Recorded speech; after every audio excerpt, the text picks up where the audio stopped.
Okay guys, welcome to another review, because I don't have game footage or anything. Actually, the last review I did was, what, Tales of Xillia 2? Okay, so I kind of missed the jump on this one. I got Tales of Vesperia. I have two games to review tonight, so might as well get started with the one I finished recently. The first, actually, out of both of the games I want to talk about. Stars. You probably can't see it, but there's stars up there.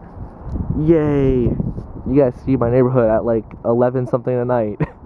I should really be in bed by now. But then again, I spent a lot of time playing the game today. I wanted to do this review like maybe for a couple months now. Or not a month now, like maybe a couple weeks.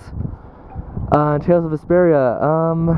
There wasn't a whole lot that I liked about it, but there wasn't a whole lot I disliked about it. It was another Tales game, essentially. It was kind of like a mediocre Tales game. It was okay. It doesn't make a whole lot of sense to me because I've never seen Tales of Vesperia First Strike, and technically First Strike is what prologue the game, and it's like, oh hey look, the manga and stuff. It's like, oh, you gotta learn about Yuri Lowell and like Flynn and like all the other characters. Well, technically you gotta learn about Yuri and Flynn mostly. But no, like, it was okay. The game was short. I got a total of like 21 hours, I think. Like 21 hours of gameplay. There's an EX mode, which I haven't like touched yet, mostly because I think EX modes kind of ruin the game sometimes. I took on most of the optional bosses under leveled that are kind of easy. The Fatal Strikes were actually kind of interesting because, Fatal Strikes. And that stupid wind chime is gonna piss me off all night tonight. Going on, the music was okay. It was standard for a Tales game. I honestly think that if anything sold me on the game was the fact that, I'm not gonna lie, I am a straight man. I do have a girlfriend, but Yuri Lowell being a sexy bomb, and everyone else is gonna go like, you sure you're straight, dumbass? Because you just said that the main guy is like the hottest person alive. I'm like, yeah, I'm pretty sure. No, but like for anime perspectives and stuff, like he is pretty damn decent looking. When I mean decent looking, I mean you if you play the game, you know what I mean. The movesets were funny. It wasn't really a good moveset system I had. I didn't configure any of the buttons though. I played with default buttons. I don't know. I just don't like the Xbox controller. It feels too weird, but that's just me personally.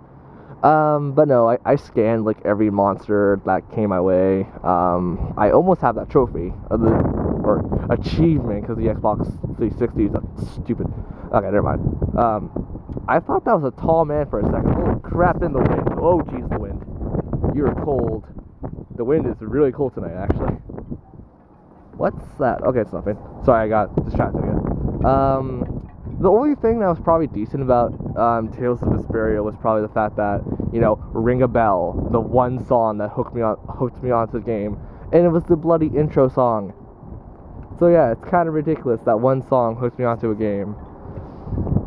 I'm not going to say any names of the other characters, but if you know how to use magicians right in the Tales series, there's a certain character who's actually pretty goddamn decent.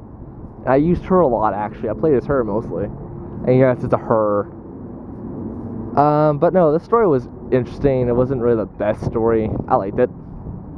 But honestly, that's all I have to say about Tales of Vesperia. And the ending was okay. The ending was kind of stupid in my opinion. But everyone's going like, oh, it's gonna spawn a sequel. It better spawn a sequel or I'm gonna be mad. And it's like, well, Namco takes their time with their Tales games because they're good. I'm like, yeah, I do. Excuse me. I do admit that. I'm just saying, if there is a second Tales game, like Tales of Vesperia 2 or something, it better hit America because I'm not buying a Japanese copy. So that's my review of Tales of Vesperia. Now, the other game I finished like maybe a day ago because I'm like, hey, I want to do a review on two games. The other game was Fairy Fencer F for the PlayStation 3. It wasn't bad. It was made by the same people who did Mugen Souls 1 and 2, which is Z. They also did the Hyperdimensia games, what I've noticed. So yeah, I think it's a company that could work really well when they're trying to make a very silly RPG, and I loved it. Fairy Fencer F. There was a lot of stuff that I didn't get my first playthrough, so I played through it again. And currently I'm on my third playthrough.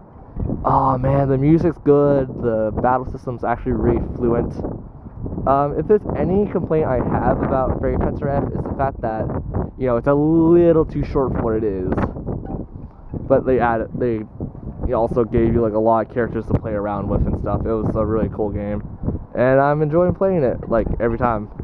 And I can finish it roughly in like 12 hours now, but that's also because of New Game Plus mode. Overall, Tales of Vesperia gets a 7.5 in my opinion, and Fairy Fencer F gets a 9.5. And it's like, that's super generous. That actually is super generous given the fact that I hear something in the window. That's weird. Oh, it's also because of the stupid ice cold wind. That's what I'm talking about. So before I freeze my ass off, I'm gonna call this a review, and I'll probably talk to you guys a bit later. Goodbye.